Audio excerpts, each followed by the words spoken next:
કેશોદમાં કોપીરાઇટનો ભંગ કરતા 8 મોબાઈલ દુકાનધારકોને ત્યાં તપાસ એજન્સી દ્વારા રેડ પાડવામાં આવી છે.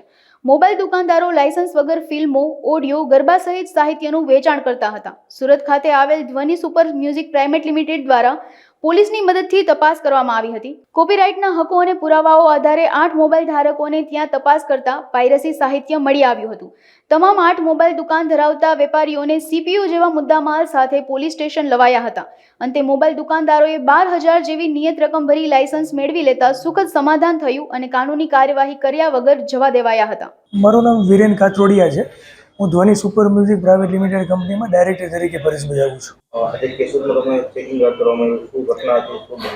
કેશોદ વિસ્તારમાં આજરોજ જે અમે અમારી ટીમ સાથે જે ચેકિંગ કરવામાં આવ્યું છે, જે દુકાનદારો પોતાના કોમ્પ્યુટરમાંથી વગર લાયસન્સે અમારી કંપનીના ગીતો છે, વિડીયો છે, આલ્બમ છે, મૂવીઝ છે, જે અમારી કંપનીની વગર પરવાનગીએ લોકોને જે ધંધાકીય હેતુસર વેચાણ કરે છે, તે બાબતે કોપીરાઇટ એક્ટ મુજબની કાર્યવાહી કરવા આવેલા હતા. 8 દુકાનો હતી આપણા કેશોદ વિસ્તારની અંદર.